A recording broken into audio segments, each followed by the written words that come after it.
Some actors play tough guys, others are tough guys. And then there was Frank Vincent, a man who defined an era of cinema with his unmistakable swagger and razor-sharp delivery. But Vincent was more than just a tough guy. This is the story of his rise, his struggles, and his undeniable legacy. Health Wealth Diary presents Hollywood's favorite go-to mobster. This is the Frank Vincent story. Before he was an actor, Frank Vincent Gattuso Jr. was a Jersey kid with a dream. Vincent was born in North Adams, Massachusetts. His father, Frank Vincent Sr., an iron worker, moved the family to New Jersey when Vincent was 3. He attended St. Paul's Grammar School, where music was his passion. Vincent once said in an interview, "A lot of guys I know went to jail, but not me. Music saved my life." Vincent became a drummer for St. Joseph's Cadets of Newark, taking part in national competitions. He was also a studio drummer, performing on records with Paul Anka and Del Shannon. He later would form his own band called the Aristocats. The band was, however, missing one thing: a guitarist. In 1969, Vincent hired a young singer and guitarist from Newark. His name was Joe Pesci. Together they would form not just a band, but a brotherhood that would last a lifetime. As the popularity of lounge music fizzled out, the duo turned to stand-up comedy, performing as Vincent and Pesci from 1970 to 1975. In 1976, an opportunity came knocking. Director Ralph DeVito was making a low-budget crime film called The Death Collector. He needed actors who could bring real authenticity to the roles of gangsters, guys who looked and talked the part. Pesci, who had an acting background, was immediately hired to star in the film, and would later get Vincent a part in the movie as well. Little did they know, The Death Collector would change both of their lives forever. Vincent played a bookie who owed money to mobsters. This role also gave Vincent his first of many grisly on-screen deaths. But with his signature style, he made every scene unforgettable. The movie was by no means a box office success, but it did catch the eye of a young Robert De Niro. De Niro loved the duo and told Martin Scorsese about both Vincent and Pesci. Scorsese was impressed by their performances and hired both of them to appear in his new movie, Raging Bull, opposite De Niro himself. In Raging Bull, Frank Vincent played Salvi, a tough guy who gets on the wrong side of Joe Pesci's character, Joey LaMotta. The fight scene between them was brutal. Scorsese told them to make it as real as possible, and they delivered. That was the first of many on-screen battles between the two. Vincent and Pesci had a unique dynamic. One always seemed to be beating the other up. But in real life, it was the complete opposite.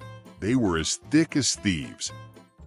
After Raging Bull, Vincent and Pesci became a package deal in Hollywood's gangster film scene. But Scorsese wasn't the only director who respected Vincent's acting chops. Famed black film director Spike Lee casted Vincent in 2 of his earlier films, the 1989 hit movie Do the Right Thing and Jungle Fever in 1991. Vincent stepped outside the mobster mold in both Spike Lee films, with intense and layered performances, proving he could tackle different complex roles as well. Martin Scorsese came knocking again.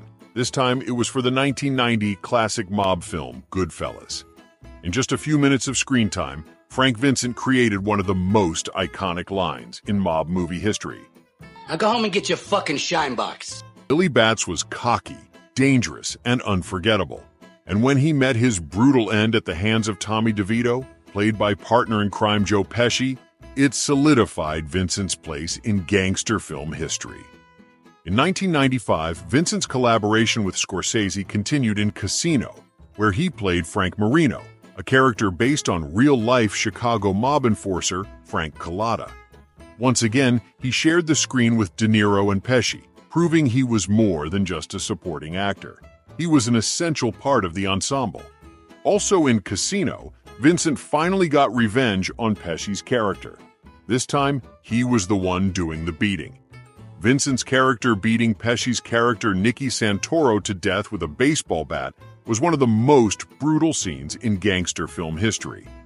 In 1996, Vincent was cast in HBO's Gotti, based on the life of former Gambino boss John Gotti.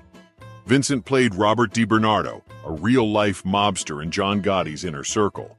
It was one of his best performances, showing his ability to bring real historical figures to life. That same year, Vincent would star opposite Jennifer Aniston in the romantic comedy She's the One. He would follow it up with the crime drama Night Falls on Manhattan, co-starring Andy Garcia. In 1997, Vincent was cast in the police crime drama Copland, starring along Hollywood giants Sylvester Stallone, Ray Liotta, and his old pal Robert De Niro. In 1998, Vincent was cast in the made-for-TV movie Witness to the Mob, based on Sammy the Bull Gravano's rise in the Gambino family. He followed that up with the urban cult classic film Belly, directed by Hype Williams and starring rappers DMX and Nas. Vincent also appeared in Nas's music video for the song Street Dreams, where Vincent played his famous Frank Marino character from Casino. While Frank Vincent was a household name among mob movie fans, it was The Sopranos that introduced him to a new generation. In 2004, Vincent joined the show playing Phil Leotardo, the ruthless New York boss, who became Tony Soprano's most dangerous enemy. Phil Leotardo was more than just a villain. He was a force of nature. Vincent's performance made him one of the most hated and feared characters in the Sopranos universe. If Frank Vincent hadn't already proven himself as an all-time great, The Sopranos sealed the deal. His character's death was one of the most shocking and memorable scenes in the show. It was also Vincent's last truly iconic role. When The Sopranos ended in 2007, Vincent kept working. He lent his voice to the Grand Theft Auto video games, played mob bosses in independent films, and even wrote a book. Vincent's book was called A Guy's Guide to Being a Man's Man, in which he offered advice on how to eat, date, listen to music, and smoke like a man. He sold his own brand of hand-rolled cigars, as well as merchandise emblazoned with his Goodfellas catchphrase, "Now go home and get your shine box." What a classic line. Frank Vincent became a staple of mob movies, but his talent stretched beyond just playing gangsters. He had an unmistakable screen presence, sharp, confident, and always in control.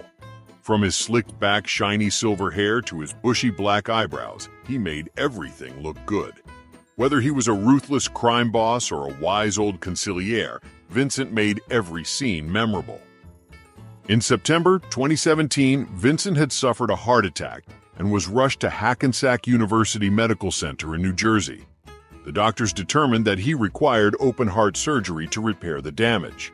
Though the surgery was scheduled and preparations were underway, complications emerged during the procedure, and Frank Vincent was gone.